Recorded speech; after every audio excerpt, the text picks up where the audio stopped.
नमस्कार, आप देख रहे हैं चिरंतन आयुर्वेद मंथन। पिछले भाग में हमने रक्त विकारों के कुछ कारणों और लक्षणों पर विचार किया है। हमने यह भी विचार किया कि रक्त विकारों की पहचान कैसे की जा सकती है और यदि इस प्रकार का रक्त विकार है तो आयुर्वेद दृष्टिकोण से रक्त विकारों पर विचार करना ही आवश्यक है। जैसा कि हम उदाहरण देखते हैं, पूरे शरीर का रक्त बदलना आज कुछ हद तक प्रायोगिक और अच्छा उपचार है और खराब रक्त के उपचार का वर्णन 3000 साल पहले लिखित रूप में किया गया था। यदि हम इस बात पर विचार करें कि इसमें भावना या समझ एक ही है, तो हम महसूस कर सकते हैं कि प्राचीन आयुर्वेद की दृष्टि कितनी गहन थी। इसलिए आयुर्वेद के दृष्टिकोण से कारणों पर विचार करते समय कुछ और कारण जुड़ जाते हैं और उन कारणों पर विचार करना आवश्यक हो जाता है जिनके कारण रक्त विकार हो सकते हैं। और फिर भले ही रक्त विकारों के कारणों पर अभी विचार न किया जाए, यदि हम इसे आयुर्वेद में वर्णित उन रोगों के संदर्भ में देखें जिनमें रक्त विकार है, तो रक्त विकारों का उपचार आसान हो सकता है। चर्चा का पीछे यही मुख्य विचार है। यदि हम इस बात पर कुछ हद तक आश्वस्त होना चाहते हैं, तो जब प्रयोगशाला में किसी कैंसर रोगी की जांच की जाती है, उसका रक्त लिया जाता है और यदि हम ध्यान से देखें तो उस रक्त का रंग कलर गहरे चॉकलेटी होता है, दिखाई देता है। और इसके विपरीत यदि हम किसी छोटे बच्चे के रक्त को देखें तो वो बहुत ही चमकीला लाल दिखाई देता है। मैं आपका ध्यान इस तथ्य की ओर आकर्षित करना चाहूँगा कि आयुर्वेद दृष्टि से यह रक्त की एक प्रकार की विकृति है।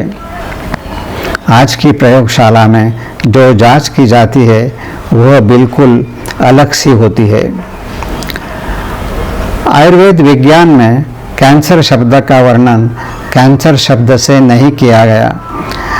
तब यह प्रश्न आसानी से मन में आ जाता है कि क्या आयुर्वेद इस प्राचीन विज्ञान में इस रोग के लिए कोई उपाय है? समय के साथ साथ देश बदलते हैं, भाषाएं बदलती है, शब्द बदलते हैं। इसलिए यदि हम इन्हीं शब्दों या इसी भाषा से सोचते रहेंगे तो कुछ सीमाएं अवश्य आएंगी। लेकिन आयुर्वेद विज्ञान ने इस पर विचार करते हुए भले ही समय बदल गया हो, देश बदल गया हो, भाषा बदल गई हो, गुणों के और कार्यों के आधार पर सभी विषयों का अध्ययन करते हुए सभी प्रकार की योजनाएं बनाई गई है। इसलिए देश और काल बदल जाने पर भी आयुर्वेद के अनुसार रोग के लक्षण, रोग की प्रकृति, रोग में शामिल कारणों के आधार पर उपचार किया जा सकता है।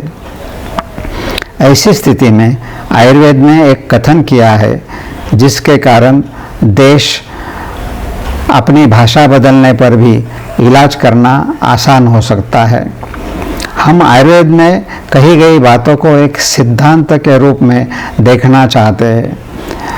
आयुर्वेद कहता है कि भले ही किसी बीमारी या बीमारी का नाम न दिया जा सके, लेकिन इसका इलाज किया जा सकता है।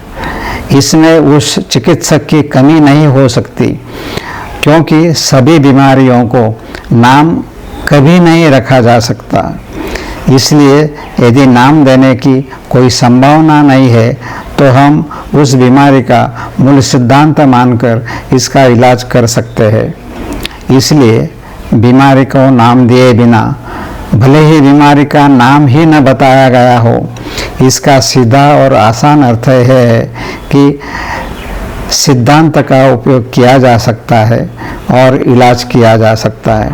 और इसलिए अगर भविष्य में कोई बीमारी को नाम देता है, अगर हम पूछे कि क्या आयुर्वेद में इसका कोई जवाब है, तो जवाब हमेशा के लिए हाँ हो सकता है। और इसलिए चाहे रोग किसी भी नाम से हो या अनाम हो। लक्षणों के पीछे गुणों और आयुर्वेद में वर्णित कुछ अन्य शिक्षाओं पर विचार करके इसका इलाज आसानी से संभव है। यहाँ सभी भागों को व्यक्त नहीं किया जाएगा, हालांकि यह सभी में जिज्ञासा जगाने का एक प्रयास है। इन सभी स्पष्टीकरणों के आधार पर यदि हम रोग के कारणों को एक तरफ रखकर इसका इलाज कर सकते हैं तो हमारी सफलता की संभावना अधिक है। यहाँ गर्म कारणों पर विचार करने के बाद यह निश्चित है कि हम इलाज करते समय जिस दवा का उपयोग करने जा रहे हैं वह ठंडी गुणवत्ता की होनी चाहिए, क्योंकि गर्म गुणों के कारण से होने वाले रोग गर्म उपचार से ठीक करना लगभग असंभव है और इसलिए यह इस्तेमाल की जाने वाली दवा केवल ठंडी गुणवत्ता की हो सकती है। यह विचार बहुत करीबी और महत्वपूर्ण है। शायद कुछ दवाएं गर्म हो सकती है, लेकिन विद्वानों की भाषा में यह रसायन और मधुर विपाक की होनी चाहिए।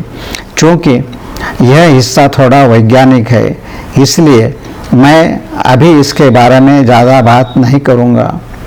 अगर हम इसका इलाज इस तरह से कर सकते हैं तो सफलता की संभावना अधिक है, ऐसा अनुभव है।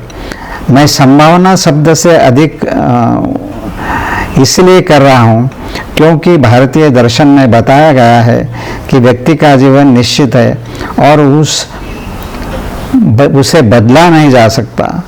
तो चिकित्सा विज्ञान वास्तव में क्या करता है? तो इसका उत्तर यह है कि आपको जीवन काल दिया जाता है, उस जीवन काल के लिए आपके लिए कितना आरामदायक होगा इस पर चिकित्सा विज्ञान द्वारा विचार किया जाता है। इस पर मतभेद हो सकते हैं, लेकिन दर्शन के अनुसार जो किया गया है उस वैज्ञानिकों के सुसंगत तरीके से व्यवस्थित किया है। अगर हम इसे अहंकार के बिना स्वीकार करें तो मुझे लगता है कि जीवन के कई प्रश्नों की जटिलता कम हो सकती है। अब महत्वपूर्ण प्रश्न यह है कि यह बीमारी देश, भाषा, क्षेत्र, धर्म, जाति के बिना सभी को प्रभावित कर सकती है। इसका मतलब यह है कि यह बीमारी हर समय और हर जगह मौजूद है। ऐसे में सवाल उठता है कि क्या आयुर्वेद में कोई ऐसी बीमारी उपलब्ध है जो इस बीमारी की मिलती जुलती दिशा दिखाती हो, और अगर है तो क्या हम उस तरह से सोच सकते हैं? मुझे लगता है कि आयुर्वेद में इससे मिलती जुलती बीमारी जरूर है। हम अगले भाग में इस पर विचार करेंगे और फिर क्या यह बीमारी भविष्य की दिशा तय करने में मदद कर सकती है? इसका जवाब है हाँ। हम इस बीमारी के अगले भाग में और इस विषय के आखिरी भाग में इस पर जरूर चर्चा करेंगे।